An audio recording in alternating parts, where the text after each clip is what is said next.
So I'm very excited for another leader in our provincial race here for the Sask Party leader. We have Alanna Koch today for Premier Education. Welcome, Alanna. Welcome to you. Thanks so much for coming by my office, Adam. I'm looking forward to today. Well, this will be exciting. So today, for those of you that don't know, we're tuning in and we're talking about education. We want to include as many comments as we possibly can. So click on the like button below. Also put your comments in and we'll try to get to them as we go through this interview. Quick little disclaimer. First is my name is Adam Hicks. I'm a trustee on the Regina Public School Board, and the views expressed in here are my own, not of those of the school board.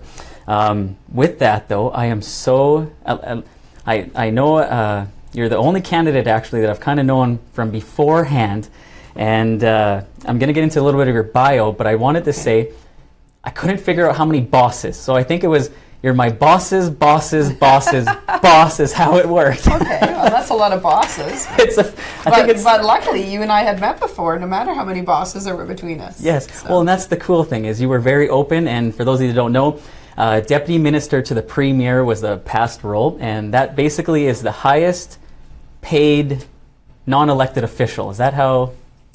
Well, yeah, I guess you could put it that way. The highest level position that is not elected in the government. The head of the public service. Yeah, head of the public service. 11,000 public servants reported to me.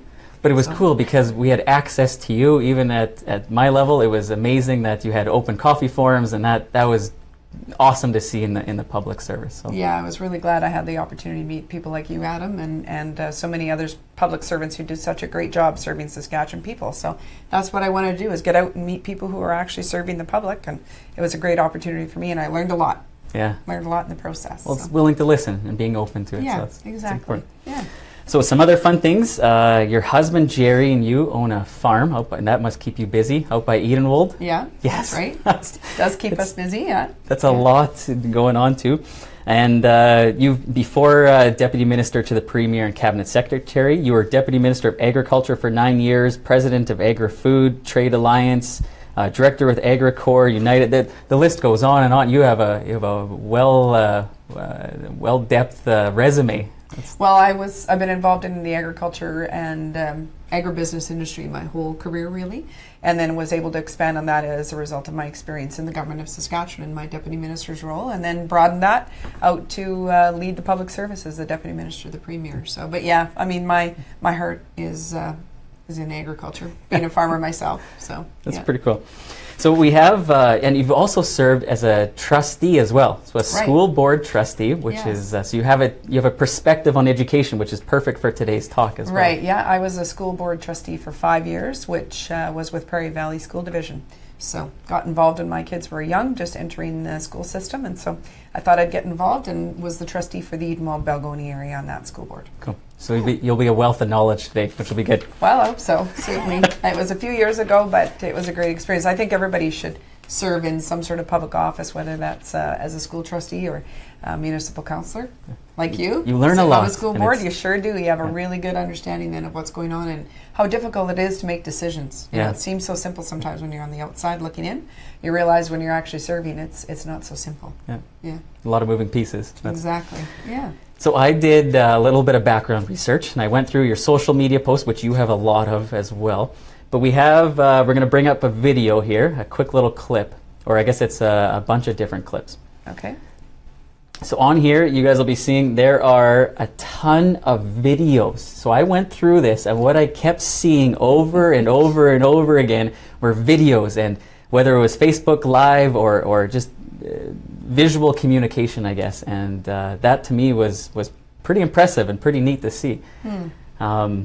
Yeah, and I love that way of communication to the public. Well, you know, I think with technology, the result is we can really directly engage with the public in a really accessible way, and it's a way for us to get sort of connected directly with people. We don't have to have any media in between us, and so I took advantage of that in a lot of my campaign, and will continue to do right till the end. And it would be my goal then, as if elected Premier, I would continue that engagement in that way. We've already seen Premier Wall do quite a bit and I would certainly build on a lot of what he's already done and expand on it. I've seen really good positive feedback as a result of that direct engagement. Well, on your Facebook Live you did, that's real good step, and that's a great and way in fact, we've had really tremendous response with a Facebook Live. So, spent an hour answering questions directly with people. It was like I was right in their living room and they were in mine. So that was awesome. And I think I just heard we've had 11,000 views of that Facebook Live. So that's great. That's impressive. That's a lot of exposure and a lot of engagement, and people get to know me better. That's what it's about. That's pretty cool. So keep those questions coming. We'll get to some of those right away here. But first, I have a question from a 7-year-old, and I asked him coming into this what he would ask you. Okay. So here's Corbin's question.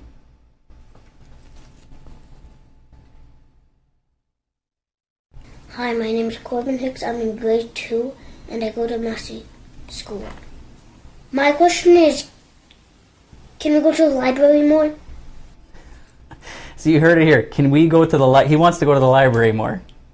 Well, I would say that reading is always a great thing to do. So, yeah, I think you should go to the library more. It also is about having online library services, I think, are really important too. So making sure that our library resources are as modernized and as accessible as they can be. So I would clearly need to get some advice from those who know about libraries more than I do, but absolutely, Corbin, you should be going to the library more and reading more. That is a good fundamental education building block, and if you read well, you will learn well. He'll like that answer. Okay, good. Okay, so let's go to the more serious questions here. So the first one is coming from Allie. Allie is an education student at the U of R here, and so Allie has a question for you. And I'm just wondering what your vision for the K-12 education is here in Saskatchewan. Well, thanks, Allie, for your question about what my vision is for the K-12 system in Saskatchewan. And really what I would see as my vision is a system that's funded as well as we possibly can, considering the fiscal restraints that we have, and making sure that we have really good communication in the system with the trustees, with the teachers, definitely an avenue for parents and students to be able to have input as well, but really understanding, how we can best serve the students in the system, putting as many resources into the classroom as we can, so not having gaps, certainly not having duplication, making sure the school boards are as efficient as they can be. I've talked about shared services, so making sure that we have backroom administrative efficiencies going on, making sure we have joint procurement, that kind of thing. So school divisions make the best use of the resources that are handed over to them from the province, and that teachers have the resources they need in the classroom so that our students are absolutely best served as possible.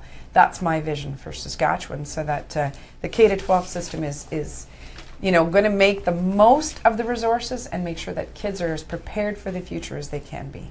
Cool. So I have to say I'm being very careful. I'm not supporting any. I'm trying to get to know about education. But Alanna's policies, when you go to her website, it is alannaforleader.ca, are the most in-depth I have seen so far. And this is it's a vision for Growth Plan 2.0 and up to 2030. And it is extremely detailed. And I was very impressed reading this, and some of the things you just mentioned are outlined in your policy plan as well. So yeah, thanks for noting that, Adam. I really felt it was important that a lot of the campaigns were sort of pulling out individual pieces at a time, and I really felt it was hard for people to track down what each candidate was standing for from a policy perspective. So I wanted to put it all together in a document and sort of say, what's my vision for Saskatchewan? So I say it's a vision for 2030, Growth Plan 2.0, so building on all the components that make good government and then putting it together in one policy platform document. So please do check that out on my website. I would, like to say that I think it is the most comprehensive look at policy of any of the candidates in the race. It's a good read. Take a read at it. Okay, so we have two questions here from the audience. The first one is from Carmen. Okay, Carmen. As a teacher and someone who has never voted for Sask Party, why should I vote for you, and what will you bring to the table in terms of education? Great question, Carmen. Yeah. Well, Carmen, I think the reason you should vote for me is because of the approach that I'm taking to connecting to the education sector, and the fact that I have had experience as a school trustee, that I have said I want to listen to the experts, so I want to get the best advice I can from teachers and from trustees. I've spoken to the commitment to staying focused on local trustee governance, so I am focused on local school board governance. I think that's an important piece to keep. But that I've also said the government needs to do a better job of reestablishing its relationship with teachers, because I think there's been a bit of a disconnect and it's been unfortunate. So I think that's why you should vote for me, is because I believe in connecting to those who know the system best. I believe that we need to get the resources back to the classroom.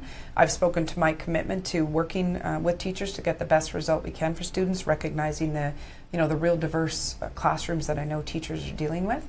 And that's been the style I've taken in every organization I've ever led, is to really stay connected and engaged and listening. So that's why I think you should vote for me. Cool. I think that's a great answer. So I hope that suits that. Okay, this one comes from Jennifer. Jennifer asks, how would you engage with educators and school divisions to make decisions regarding the education system? Well, I think there are the formal channels that we've already got established, the Saskatchewan School Boards Association, and obviously the Saskatchewan Teachers Federation and the Saskatchewan Teachers Association. So there's the formal structures that I think that we could be taking better advantage of. Frankly, I'm not sure that we've had as much engagement on the formal side as we could in getting the advice and understanding what the needs are of the system, and are we meeting those needs. Of course, there's also the informal way that we could be connecting to people to better understand what's going on in the education system. So reaching out in an informal way. And what I've talked about in my policy platform, and actually in my mandate letter, which is my promise to the people of Saskatchewan, which is also on the website, so I hope you'll check that out, is this connection back to the grassroots of Saskatchewan. So I've talked about regional caucus and cabinet meetings, getting out, meeting with communities, getting out of Regina so that we're not so insulated here, and also making sure that we engage. So I've actually talked about setting up a Premier's Council, which is this diverse sort of amount of experience that we could bring in from the outside of government. So community leaders, business leaders, different experts, scientists, in this case, teachers, school trustees. So having, all of this input from the outside so we can make the best decisions possible based on the advice that we can bring forward. That would be, again, another formal structure, but in setting up that formal structure, that maybe I'd have to think this through, maybe meet, sort of on a twice annual basis. Then you would have those informal relationships you could lean on. So if things are sort of being considered for change, or for improvement in the education system, I'd have those relationships that I could count on as well to make sure I'm getting the best advice possible. Obviously, there's some great expertise within government and within the caucus and the cabinet that absolutely would come from the elected side and the professional public service side, but outside of government as well, getting the best advice in and making it a formal commitment to meeting those formal sort of opportunities in getting the best advice in, but also informal relationships as well. Cool. When I read that in about the Premier's Council, and that's kind of neat. So when you said informal, what did you mean by that? Can you expand a little bit more? Well, if I think about the formal, this is where I think of STF, STA, SSBA, or the Premier's Council, where I'd actually formally set it up. When I say informal, this is where, if we get out more from the seat of government, we get outside of Regina, we get out into our communities, and as I've mentioned, this regional caucus and cabinet meetings, we would have local opportunities for people from communities to come in, citizens come in, provide some input, and that's what I mean by informal. Just making sure we're making those connections and having those conversations, I think means we're going to hear more. We're going to hear more about what's working really well, and also hear more about what could be done better. I like it. It sounds great. Okay, we'll go to another pre-prepared one here. Okay, sorry. Sounds good. So this one's actually going to come from, it's going to come from a chair of a local school community council. Okay. Her name is Jill. So Jill has a question here. Okay. The population of Saskatchewan is different today than it was even a few years ago, and we'll continue to see it change in the years ahead. Demographically, what challenges do you anticipate for the K-12 education sector? What about economic challenges, and what opportunities do you see? Well, thanks for the question, Jill. There's a few pieces to that question. So first of all, how have I seen things changed? What are some of the changes that we've seen in the education sector, particularly from a demographic perspective? I think we've definitely seen growth, first of all, in Saskatchewan. So the reality is our population is growing. As a result, classrooms are growing. So that's one of the key pieces. I think also diversity. We have a very different looking Saskatchewan than we did, say, even 10 years ago. So we've got a really diverse population. As a result, we have a really rich and vibrant Saskatchewan, but also that means that there are different challenges as a result of that diversity, whether that's cultural, whether that's language skills. English as a second language, I think, is also a very big challenge and change that we're experiencing in the classroom. That means different resources. That means we need to understand what it's going to take to serve our students that come in with some of those language barriers. I would also say that the other changes is because our classrooms are becoming more and more inclusive. The reality is teachers are expected to take more and more challenges on in the classroom with the inclusiveness, which I absolutely believe in, and I think it's the right way to go. But as a result, we need to make sure that we can customize then the services that we need to provide in the classroom. Make sure we're providing the supports to teachers that we can, so that they can deal with this inclusivity that is going on in the classroom. So those are the changes I would see. From an economic perspective, obviously, we have seen Saskatchewan be very strong over the last decade, but the last couple of years we've had more challenges. Maybe some people have not got the jobs that they once had. Maybe they don't have the earning potential. Or we've got some people who, have got challenges because of other reasons, maybe mental health and addictions. So I think in this, that's a challenge. And what would I do about it, I think, was also the question that she asked. One of the ideas I put out forward in my policy platform is wraparound services. So this is where the education system can't be expected to solve everything. So it's a matter of the full breadth and depth of the services that the provincial government can provide to our citizens. So I talk about wraparound services. So where the problem for the child might be found in the school system, that's not where the problem was created. Maybe it's created in the home because of a mental health and addiction challenge. Maybe it's created in the home because the family's currently unemployed. Maybe it's coming in the home because we've got perhaps some domestic violence situations. So wraparound services where health, education, social services, the justice system, as well as some of our community partners could work better together to understand better what the needs of that student, that family would be, and then how do we best meet their needs with this wraparound approach, so that it isn't every time they come in the door we treat them like they're somebody new and different. In fact, we know them, we recognize them, we understand better what their challenges are, and therefore we can try to provide the best programs and services possible to those people, and hopefully then achieve better outcomes for them. And then for the student, that means we better identify them in the school and know exactly what they need in the classroom, and have those resources available to that student and those teachers that are involved with those students. And we've heard that concern come up too, is that support. If you get that support and you support that one student with all the services, that it'll affect our entire system. Yeah, exactly. Better results. I think early learning is an important piece of this, Adam. So my view is we maybe haven't done enough in Saskatchewan on early learning. Are we having the interventions early enough? Yeah. Or do we get kids in the system and then are they already down the path with some of the problems and the challenges that they're experiencing? So could we have intervened a little earlier? Even if I think about some of the prenatal health challenges from some of our young mothers, could we intervene a little earlier there as well, so that we maybe don't end up with some of the challenges on the other end? So what are your strategies as Premier to specifically start those conversations? What does that look like? Well, we already know there's a couple of models working really well in Saskatchewan. So in Prince Albert, we have a hub and core model where they're not co-located, but the services coordinate. Cool. They coordinate, they talk to one another, they say what are the needs in the community, what are some of the challenges, are there trends we're seeing in this community? As a result, what are some of the ways we can address the challenges before they get out of hand? And so that is happening in Prince Albert already. What's it called? It's called the Hub and Core model in Prince Albert. I'm learning too. Yeah, and then in Yorkton, we actually have something that's called the Yorkton Family Center. This is where actually the services are co-located. So this makes it even easier for them to coordinate. So community partners are there, as well as all of the government services, health, education, social services, justice. So if a citizen comes in with needs, it's all really the services coordinated. They come in one door. And so I think these are two models that I would use as a template. Particularly the Yorkton one, I think, is particularly powerful and has been effective. It was a pilot project. I think we need to take that pilot project and now expand it. It's a proven model. We've seen success. Let's see it expand around other regions of Saskatchewan. Okay, Great. Thanks, Jill, for the question here. So we have a ton of comments coming in. I'm impressed. We're going to try to do these a little more rapid fire. Okay. So Amy asks, and thanks, Amy, for your question, in what ways do you differentiate K-12 education from career training and job readiness? Oh, that's interesting. Oh, boy. Well, I don't know. I mean, would I differentiate them? I almost see them, you know, maybe as really they're hand in hand. I think the K-12 system, particularly the early years and middle years, those are the building blocks. Those are the building blocks for successful education, preparedness for life's challenges, you know, so good reading, writing, and math skills, the basics, as well as some life skills. In the middle years, certainly, you know, building on those skills, being able to you know, teach kids to learn.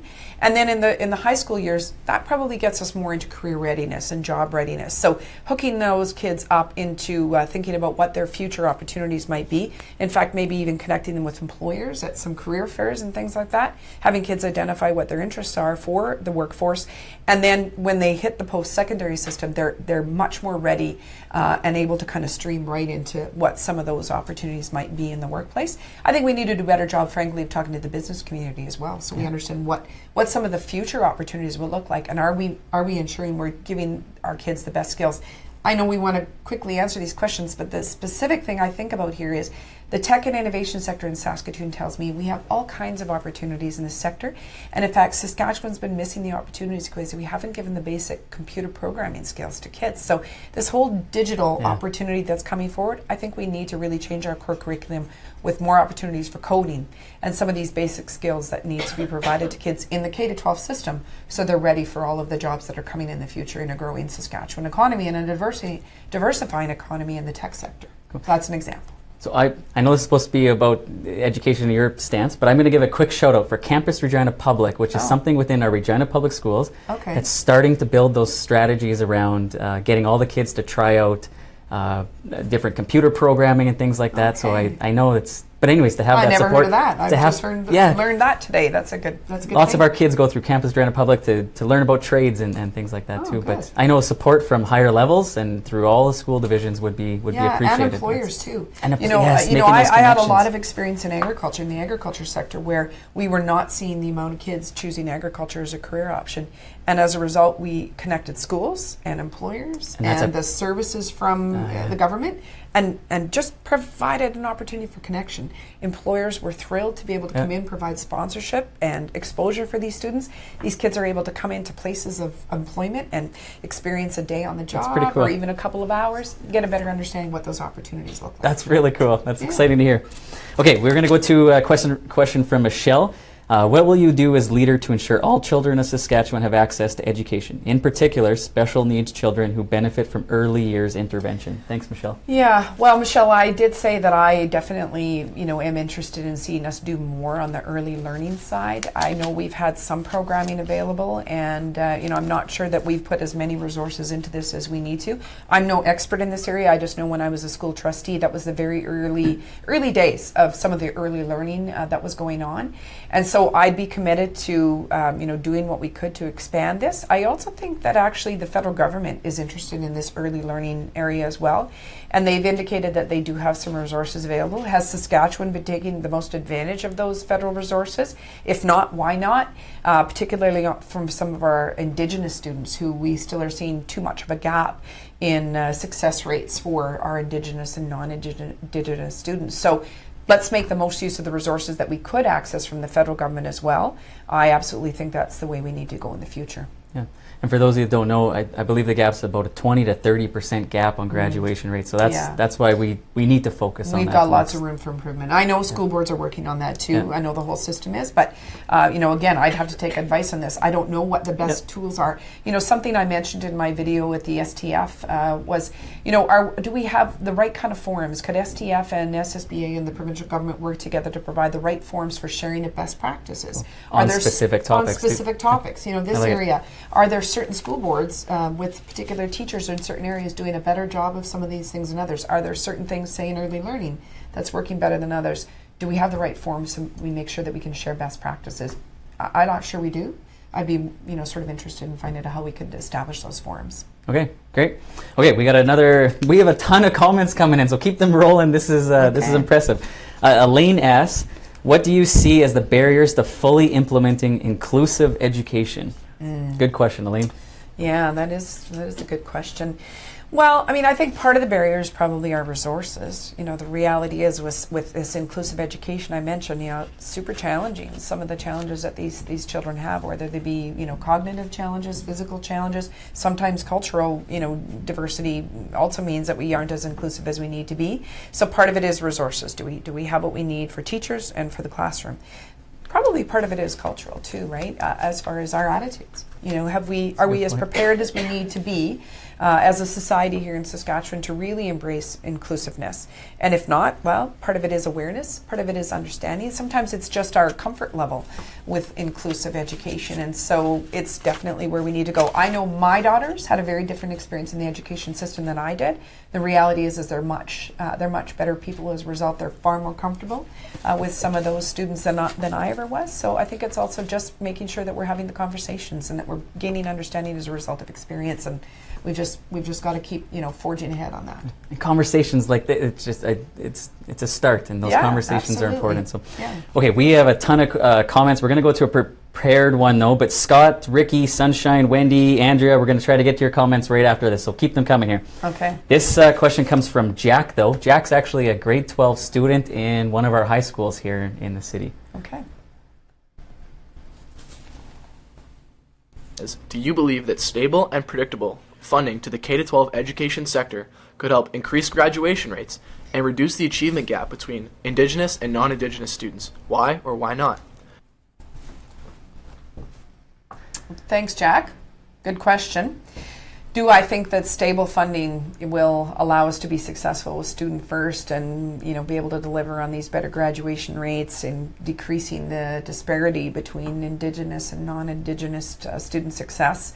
And why or why not? Well, absolutely. Stable and predictable funding is the key. I think it's absolutely important. And, you know, the provincial government spends 80% of its budget on the human services side of government. So health, education, social services, and justice. And so it hasn't been for, frankly, I think a lack of commitment. I think the Saskatchewan Party has been very committed to providing a lot of the resources that are needed on that side of government.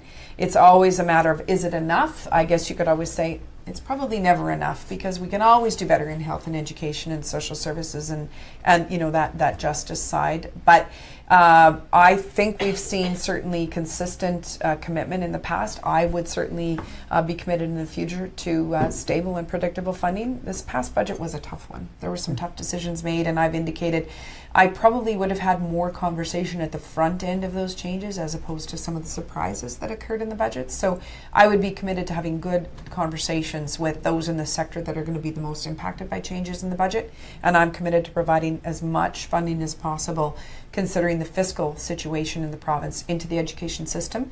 And why? Why is that important? Well, that's how we're going to get the resources we need into the classroom. I have said that part of the way I'm going to address making sure we get enough resources into the education system is by extending the balanced budget plan by one more year. So taking an additional year to balance the budget, which would mean we've got a little bit more room for resources, which would include, you know, potentially more resources for the education system. Well, I don't know if a lot of people realize that even within the school boards, we have, in Regina Public anyways, it was about $240 million. 80% of that is staff. So there's not a lot of flexibility with that other 20%, and it's tough. And which is kind of the same in the provincial government side, right? Yep. So much goes into salaries, and so you're not left with a lot of room to make other decisions. Yep. So they're tough choices, absolutely. So actually, Wendy's question here kind of ties in with this. So Wendy asks from the audience here, do you plan on talking to the experts, teachers, and not just their bosses, which would be the school boards? Yeah, so no, absolutely. I've already indicated, Wendy, I think it's really important that I, as a government, that you do talk to the experts so that you get right down to the front line and have a good conversation with those who, you know, are in the classroom and who are meeting these ongoing challenges of this diversity that we're seeing in the classroom. So I was just saying at the beginning, I'm sure if you were here for the opening, Wendy, but Adam and I were chatting about how we first met, and it was because Adam said I was his boss's boss's boss's boss, or something to that effect, 4 levels, and yet I knew Adam.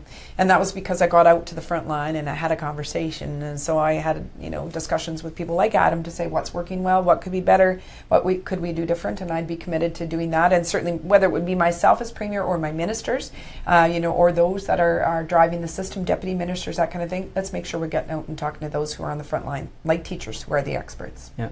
And I that input, I feel more valued too, that I'm able to help contribute opinions. Well, and on that, I mean, something I did in the public service and absolutely have said in a lot of my communication is I do value and appreciate teachers and the ones that are on the front line, and I'm not sure we say that enough. So in my STF video and even in my my message to the SSBA, I indicated, teachers they do a tremendous job. We're so fortunate to have the great teachers we have in Saskatchewan, connecting with students the way they are and really committed and passionate about the work they do. So I do appreciate the work teachers do. It's absolutely important. Cool.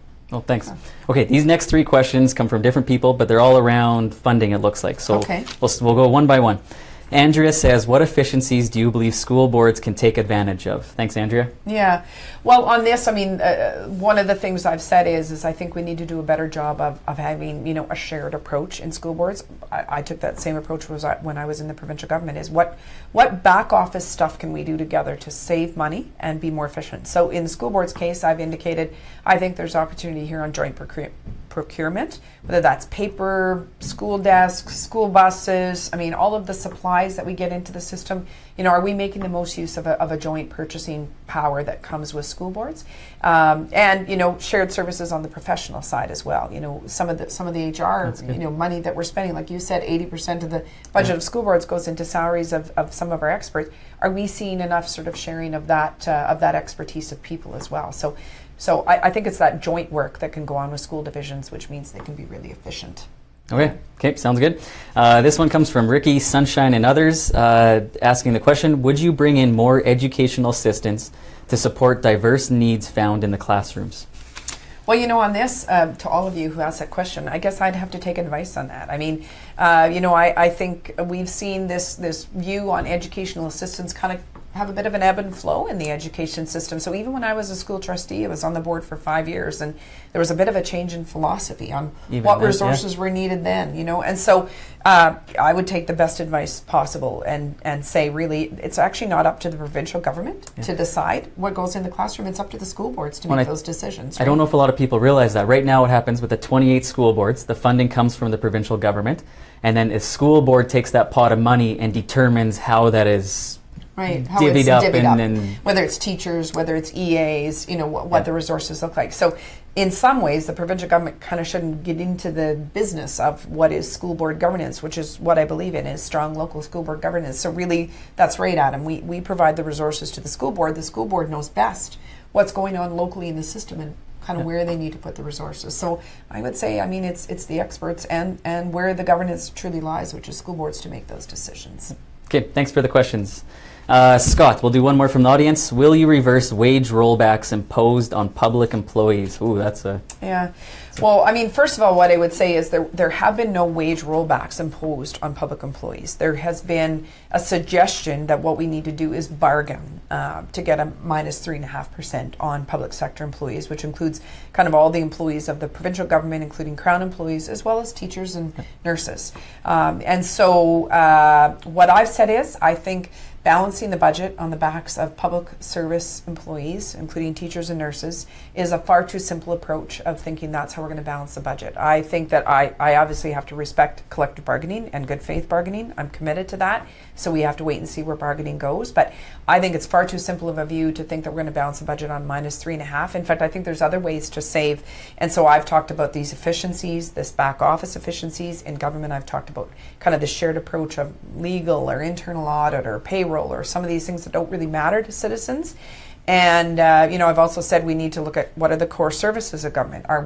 In some cases, are we overusing overtime? Could we, in fact, have maybe, a different approach that would reduce the cost of overtime? Because that's very costly, which adds to the total compensation cost. So I think it's too simple for some people to say that we're going to balance the budget on a -3.5% in compensation. I think it's a combination of other things. And then we have to wait and see where bargaining goes and go from there. But I am not I'm not committed to saying that what we're going to do is proceed with any -3.5 cut. We have to wait and see where bargaining goes, and then look at what some of the other efficiencies are to make sure that we can balance the budget. And as I've said, I'm going to take an additional year to do that, to allow a little bit more room and make sure that we are providing the programs and services to the people, having compassion, and also being fair to public sector employees like teachers.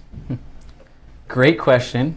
And thank you for addressing, and that's a very clear, I believe it's a clear answer, so Okay, thanks. well, I know it's a tough one. Yeah, no, Yeah. I appreciate that. Impacts a lot of people. Yes, it does. Okay, so we're going to take another prepared question. This is coming from a grade 2 teacher within our system. Okay. Jason is the grade 2 teacher. Let's see what Jason has to say. All right. And my question is, the Saskatchewan K-12 education sector relies on partnerships. The SSBA, the STF, teacher associations, education sector labor groups, and the provincial government. Do you believe any changes are necessary to this model? Would you do anything to enhance these partnerships? Thanks, Jason. Yeah, thanks. So you've talked about all of the partners that are in the system with, SSBA, STF, all of the structures, and have we got the right model in how those partners work together?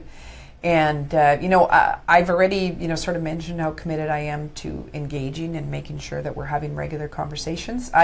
I think, I don't know if the model necessarily is as structured as it needs to be. I'm not looking for structure for being bureaucratic or anything like that, but I've spoken to how we need to make sure that we're using all of the formal tools of connection and engagement and consultation, and then having that active presence. So making sure we are regularly engaging with those bodies who do exist, like STF, like SSBA and others.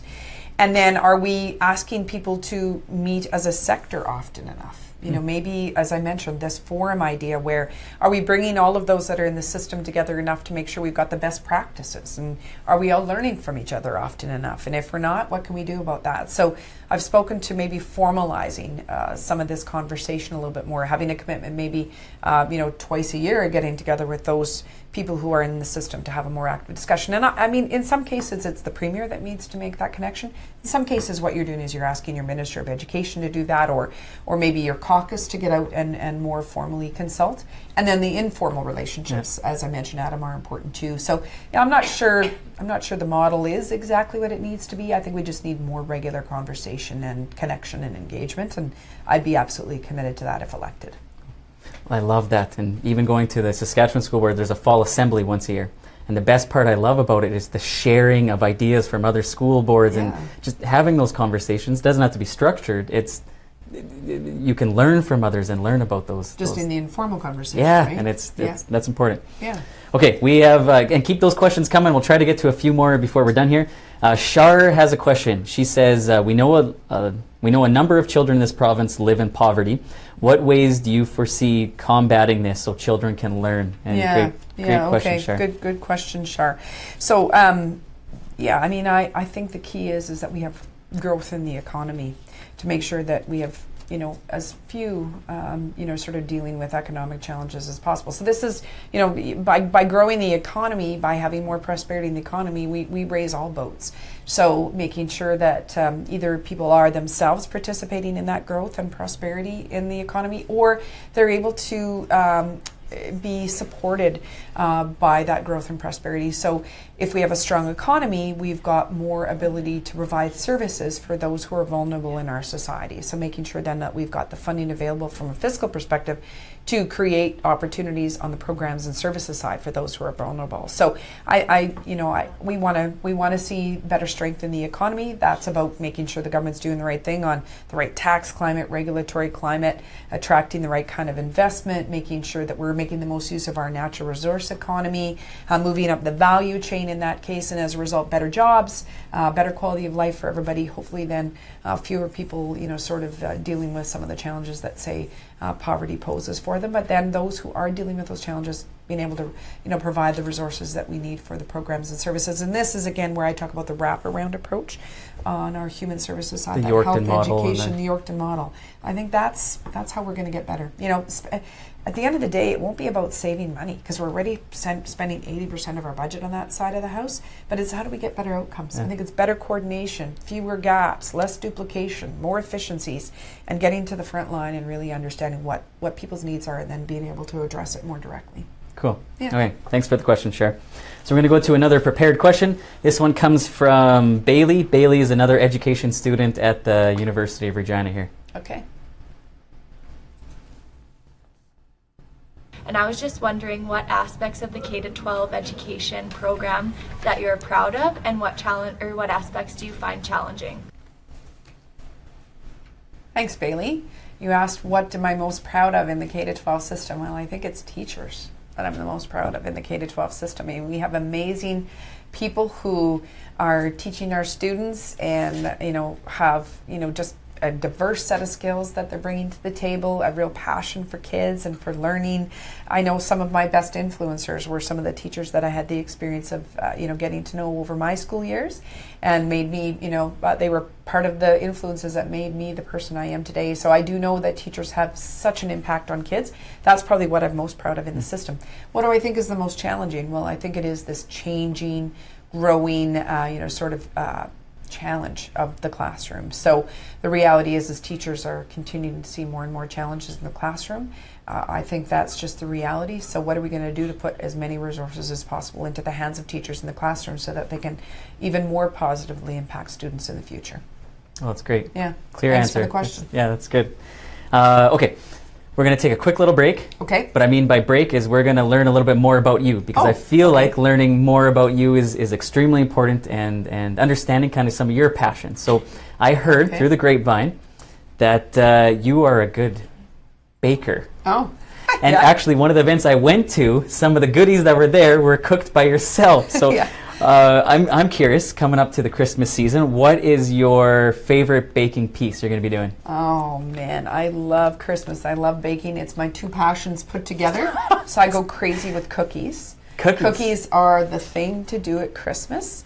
Now they take a little bit more time than other stuff because I think if I remember right, I probably bought muffins. It was muffins to the coffee that Adam was at. So it's cookies, and not only do I love baking cookies, I love eating them, and my favorite is sugar cookies with a lot of sprinkles. So if premiere, you will see cookies plastered all over the ledge out on little tables. Is that the... Okay, I don't know if I'm making that commitment.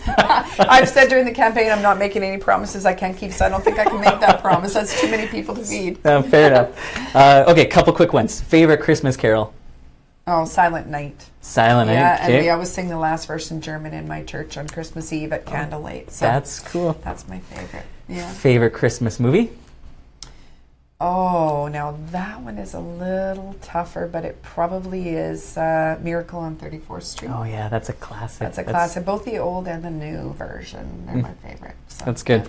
Okay, and last one, favorite family tradition around Christmas? Oh, family. Besides eating, probably Christmas Eve. I'm German, and so we open gifts on Christmas Eve, as opposed to I know some people open gifts on Christmas Day. So that is the big event for us. Although we eat crazily on Christmas Day, Christmas Eve is a great event for our family, and that's Christmas a lot Eve. of Christmas tradition. Yeah, it's a German tradition, and luckily I married a German guy, so that all melded together. So we didn't have to argue when we were going to open Christmas gifts. So we go to church, we come home, we eat a lot, and then we open our gifts on Christmas Eve. So you know more about Alanna now, which is that's pretty cool. Thanks for sharing. Okay, we're going to go to another prepared question. This one actually comes from a grade 9 student at one of our Catholic high schools here in the city. Okay. My question for you is, what other ideas do you have about helping the K-12 education sector achieve the best results for all Saskatchewan students, including myself? Okay. Well, the question was, what other ideas do I have to improve the K-12 system? I feel like it's a little bit of a recycle question or recycle answer that I provided earlier, and I think it is a forum, this forum for best practice sharing.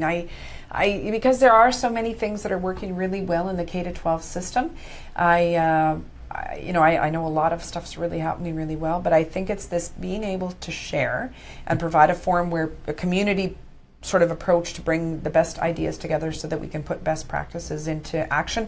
In government, I called them communities of practice. I don't know if you remember that, Adam. Yeah, I'm on one of those. Okay, Yep. well, so I think it's this gathering of these communities of practice. So, is there a way for us to provide this forum to share? And maybe I'm cheating. The other idea would be this connecting maybe a little bit more to the business community. I talked about how we saw success of that in our agriculture sector in connecting. Maybe it is bringing, kind of employers and business a little bit more into the system to get advice from them. What are they seeing as opportunities that are coming in the future? And what are they seeing as some of the challenges of maybe, their employees coming out fresh from school that maybe they could be better if? So maybe a little bit more of this connection into the business community might be good for the education system as well. Okay, great. Next. Okay, we have 2 more questions from the audience, so thank you for sharing. First one is Clayton. Clayton says, improving relationship between government and teachers. What does that look like? Yeah, well, I think it is just regular conversation and making sure that teachers understand how much they're valued and appreciated, and then just being committed to that regular conversation. And, a relationship is everything. That's what's worked really well for me in every other organization I've ever run and been involved in, and that's what I'd be committed to in the future with teachers as well. Open communication. I appreciate that. And I think that's been a common theme. It has. I feel a little repetitive here because a lot of my answers are about that, but I do think that is the fundamental difference that I'm offering up maybe compared to some of the other candidates. I appreciate that. Okay, we have one more prepared question before we do that. This one's not, we'll take it, doesn't quite relate to education, see if you can relate it, but Wendy asks, how do you plan to grow the economy? So that one's loaded. That's a big wide open question, but thanks for the question, Wendy, because I think it's fundamental to the future of Saskatchewan. Growth, to me, is about, growth and prosperity, opportunity for Saskatchewan people, and as a result, a better quality of life, and then our ability to make sure we're taking care of our most vulnerable. So I think, how do I plan to grow the economy? Well, I think it is, getting the best advice possible. It's making sure we regularly engage with the public, making sure we put the right tax climate, regulatory climate, infrastructure pieces in place, and making sure we're focused on our natural strengths. And then if there are 1 or 2 key areas where we can diversify our economy, I've already mentioned tech and innovation. I think this is one where we could do even better. We're seeing some great startups. And then having government get out of the way and letting business get business done. I think that's how we grow the economy. Cool. And for the benefit of all. And that's for the benefit of all. Yeah, absolutely. Thanks, Wendy, for the question. Okay, we have a last prepared question coming from Andrew Stevens, who is a Regina City Councillor here. Oh, okay, great. If you could do one thing today, and cost was not an issue, to improve the K-12 system, what would it be? One thing. What one thing would I do? That's tough. And again, this maybe sounds like a repeat, but it's more communication. That's the one thing I would do different, is let's just make sure, if I could do one thing, it would be that we're always talking and making sure that everybody understands what direction we're going, what are we all trying to achieve together, how are we best going to get there, and then how are we going to line up the resources that we need to get there. So it is that open communication. That's the one thing that I think we would see making a big difference. And it doesn't cost anything, or very little anyway. Right, exactly. And it makes sure that the money you are spending is getting the best results possible, because we all understand what direction we're going, and we make sure we're not duplicating. We also make sure there aren't the gaps, right? Yeah. I think that's what better communication will result in. Okay. Yeah. So I appreciate your time today, and I have to say, if I had an award, unfortunately I don't, you would get the reward for answering the most live questions out of all of these so far. So this is the 5th leader interview, I guess, on education, and you crushed those questions. I'm impressed. Oh, well, good. Well, thanks for the opportunity, Adam. This is great. It's a great venue, and this connection directly with people is what makes all the difference. So I've appreciated the opportunity. Thanks very much. Okay. Thank you. Thank you very much. Like and share this thing, and we're looking forward to connecting with you more in the future. Take care. I want to thank you again for tuning in, and it's important to make your voice heard. One way to do that is to vote.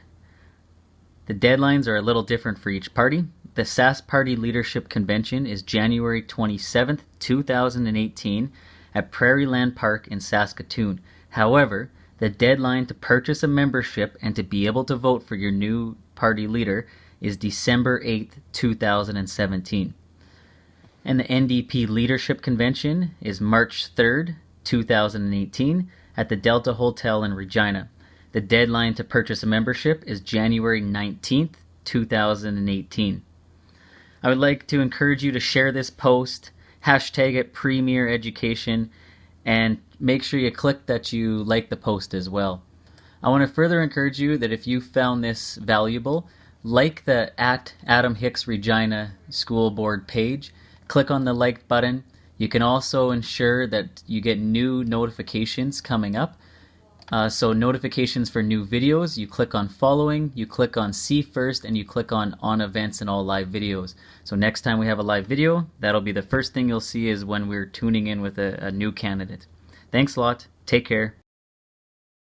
The Premier Education Campaign is created by Adam Hicks, Trustee of the Regina Board of Education. The opinions expressed in this project do not necessarily reflect those of the Board of Education or Regina Public Schools.